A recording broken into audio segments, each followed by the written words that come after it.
Hello, my Food and Mood friends. Welcome back. Chandra's Zen Odyssey, Food and Mood Body Mind Coaching. I had a really cool thing happen. By the time you see this, it'll be a few weeks ago. So technically it was the end of April, depending on what year you're listening to. It's 2023. And I had this really great experience with snowboarding with my little one that really translates into my philosophy with coaching. And so I wanted to share with you the importance of fun and learning. Welcome! Here is your hostess and coach, Chandra Zas, helping people make food and mood changes doable without missing out. Go ahead, high five that like button, subscribe and share while you're there. So, my little one, she turned 5 in March, and we got into this really cool, it's a volunteer parent-run ski program that's, it's called Sky Tavern. It's here in Reno, and the city actually owns it, and it's run by volunteers. And we got into it kind of last minute because they were short of instructors, and I volunteered to instruct snowboarding. I grew up in south of Yosemite. And when I was a kid, I don't know exactly how young I was. I say 2, but after I watched 2-year-olds on the slopes, I'm guessing it was more like 5, maybe 3, I don't know. Probably my brother was skiing too. Anyway, I was little, and we went to Badger Pass, and I learned how to ski. And then when I was 13, I learned how to snowboard, and I would go up every Friday.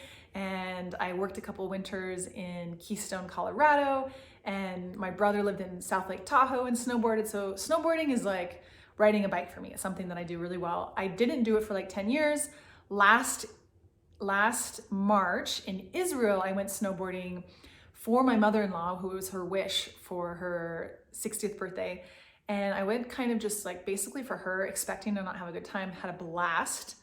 And so fast forward to this year, we decided to snowboard. My partner, my man, he actually learned how to snowboard this year, which was incredible. I knew he was gonna be really good at learning because he's really good at falling. He actually did it kind of professionally. He's like a really, really good faller, which is half of snowboarding.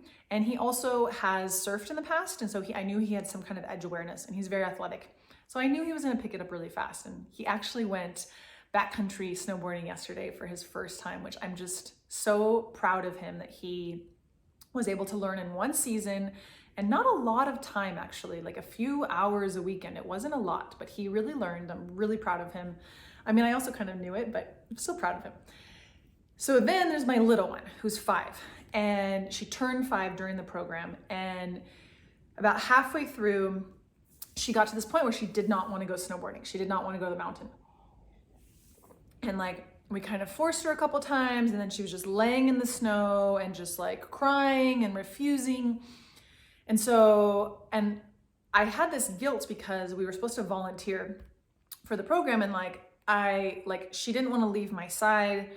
I tried to a couple times. It didn't go well. It was feeling like a disaster. And so I talked to the instructor, and I was like, look, I'm sorry, but I'm really struggling to even just be able to be here to volunteer because my little one doesn't want to come to the mountain. And part of what I learned through the program with the other parents and through also the instructors is 5-year-olds, 4, 5, 6-year-olds, they have maybe 45 minutes roughly of muscle power, of energy. And so you don't really have a long time to learn. My husband, who's athletic, he's can easily ride for hours. And I was thinking a lot about this concept of he knows that it's worth it to learn a sport. He knows, he's been through the process where he's like, hey, I know there's this rough period, and then eventually I'm gonna get to this place where it's really fun and I'm gonna really have a lot of fun. But my 5-year-old, she doesn't have that concept in her mind. She's like, I'm getting up super early, I'm tired, you're rushing me out the door, we're getting there really early, it's cold, and then I can't be with my mom, who I wanna be with my mom, and then I'm falling, and it's hard, and it hurts, and I'm wearing all this gear, and it's just everything in her is being I don't wanna do this.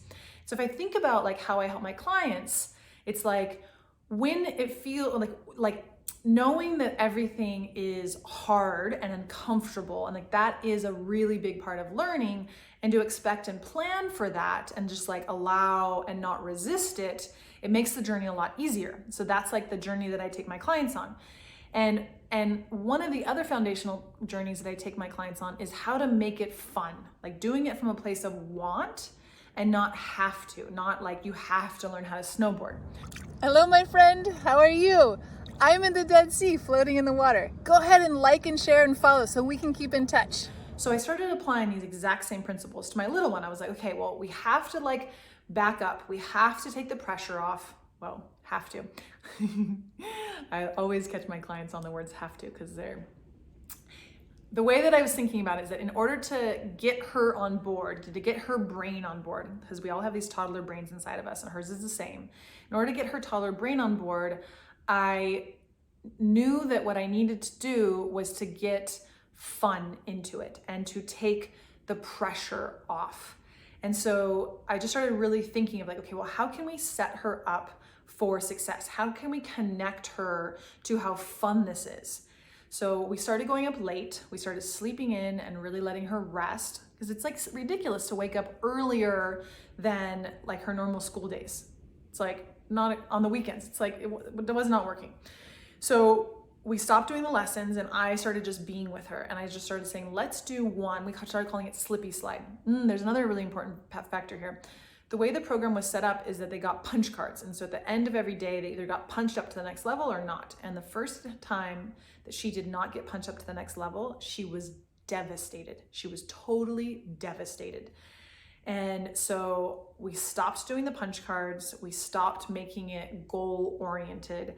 And my only goal was to make it fun, is to connect her to a family outing, time in nature. I brought games. We played in the lodge. We played with her friends. We played in the snow. She slid down the mountain on her butt, or like on the, not on the ski mountain, but on the side mountain.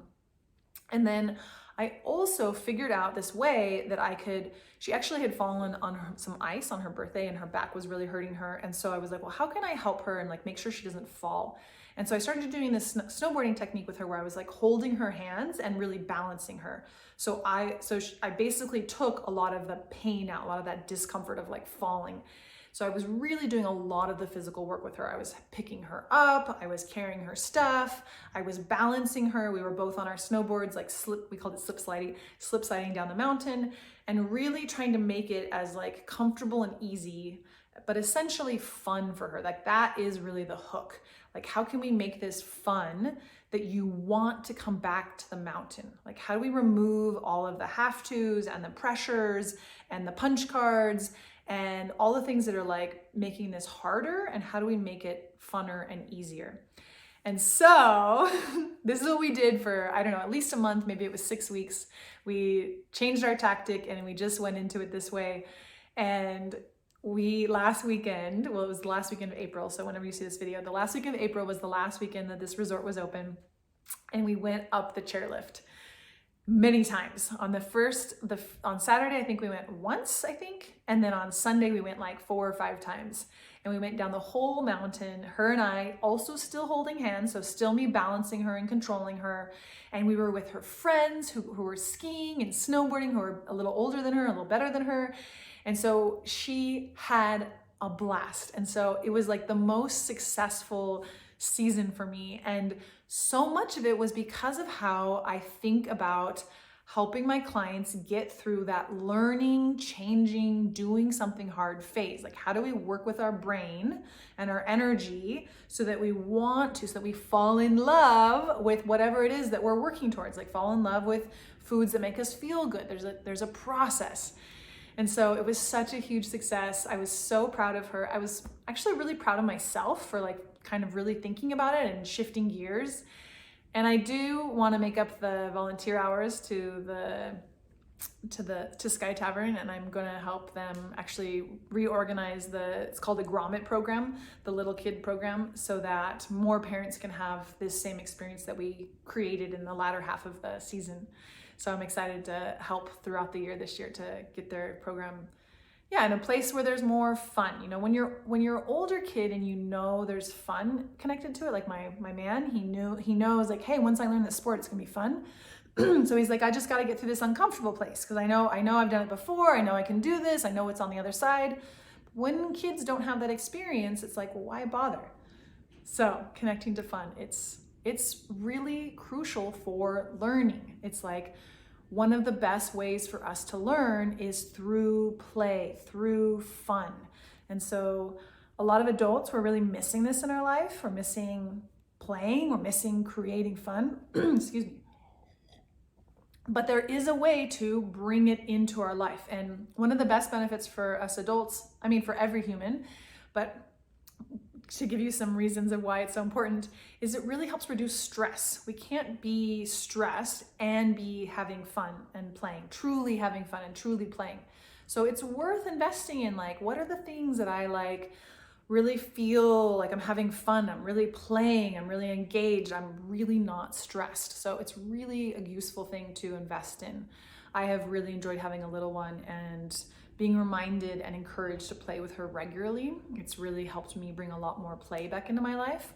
But you know, we have a horseshoe pit outside of our house and I'm like, let's get some horseshoes and let's go play. Like, there are other ways that you don't have to have kids to play more. And it's really, really beneficial. It's one of the big self-care pieces that I teach my CEOs, and bringing in play, bringing in fun and play and letting go and turning off our brain. It's really, really powerful. Okay, thank you for your time and attention. Really great to see you. Have some fun, go play. It's something we can create. All right, see you next time.